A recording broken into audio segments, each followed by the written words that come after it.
Hello friends, என்னோட பேர் Hemamalini. Welcome to Malini's dhaba.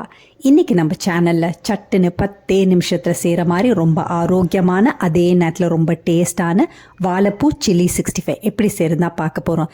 இதை நீங்கள் காலையில் செஞ்சிங்கன்னா ஸ்நாக்ஸாகவும் கொடுக்கலாம். அது மட்டும் இல்லை, ஸ்கூலுக்கு லஞ்ச் பாக்ஸ்க்கும் நீங்கள் கொடுக்கலாம். ரொம்ப டேஸ்ட்டாக இருக்கும். குழந்தைங்க விரும்பி சாப்பிடுவாங்க.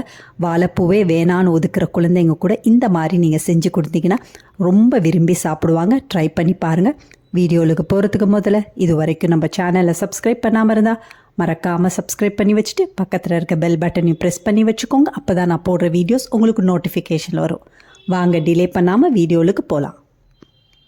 வாழைப்பூ சில்லி 65 செய்கிறதுக்கு மேல் மாவு ஒன்று ரெடி பண்ணிக்கணும். அதுக்கு ஒரு பாத்திரத்தை எடுத்து 1/2 கப் அளவுக்கு கடலை மாவு, 1/2 கப் அளவுக்கு அரிசி மாவு, 1/2 கப் அளவுக்கு கார்ன்ஃப்ளவர் மாவு சேர்த்துக்கோங்க. அதோட தேவையான அளவு உப்பு சேர்த்துக்கோங்க. 1 டீஸ்பூன் சில்லி பவுடர் சேர்த்துக்கோங்க.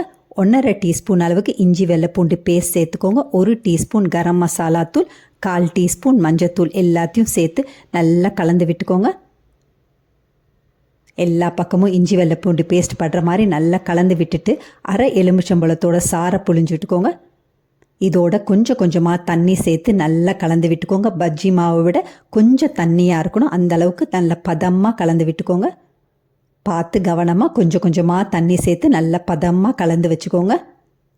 1 ட்ராப் அளவுக்கு ரெட் ஃபுட் கலர் சேர்த்துக்கோங்க. இது ஆப்ஷனல் தான். பேக்கரி ஸ்டைல்லையே உங்களுக்கு வாழைப்பூ 65 வேணும்னா 1 ட்ராப் அளவுக்கு சேர்த்துக்கோங்க. எதையும் சேர்த்துட்டு நல்லா கலந்து விட்டுக்கோங்க. இன்னொரு பக்கத்தில் 4-5 சீப் அளவுக்கு வாழைப்பூவை நல்லா க்ளீன் பண்ணிவிட்டு, அதாவது தண்டு பகுதிகளாக நீக்கிட்டு கழுவி எடுத்து வச்சுருக்கேன். அதை இப்போ சேர்த்துக்கலாம். கொஞ்சம் கொஞ்சமாக சேர்த்துக்கோங்க. இந்த மாதிரி ஒவ்வொரு வாழைப்பூவை எடுத்து நல்லா மாவில் நனைச்சிட்டு சேர்த்துக்கோங்க.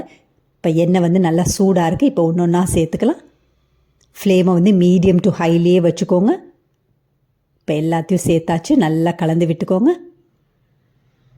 ஃப்ளேம் மீடியம் டு ஹையில் இருக்கனால கைவிடாமல் எல்லா பக்கம் ஒரே மாதிரி திருப்பி போட்டுக்கோங்க. அப்படி இல்லைனா ஒரு பக்கம் நல்லா வெந்து கிறிஸ்பியாக இருக்கும், மறுபக்கம் பார்த்திங்கன்னா வேகாத மாதிரி இருக்கும். அதனால் பார்த்து கவனமாக நல்லா திருப்பி போட்டுக்கோங்க.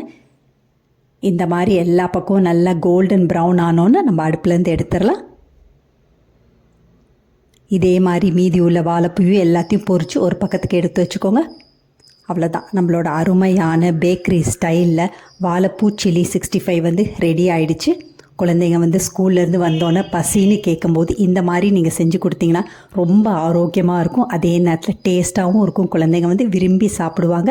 இதே மாதிரி அளவுகளோட நீங்களும் இந்த வாழைப்பூ சில்லி 65 செஞ்சு பார்த்துட்டு எப்படி இருக்குன்னு கமெண்ட் பண்ணுங்கள். பிடிச்சிருந்தா இந்த ரெசிபி உங்கள் ஃபேமிலி ஃப்ரெண்ட்ஸோட ஷேர் பண்ணுங்கள், லைக் பண்ணுங்கள், சேவ் பண்ணி வச்சுக்கோங்க. இந்த மாதிரி ஆரோக்கியமான டீ டைம் ஸ்நாக்ஸ் வேணும்னாலும் மறக்காமல் நம்ம சேனலை சப்ஸ்கிரைப் பண்ணி வச்சுக்கோங்க. தேங்க்ஸ் ஃபார் வாட்சிங் ஃப்ரெண்ட்ஸ்.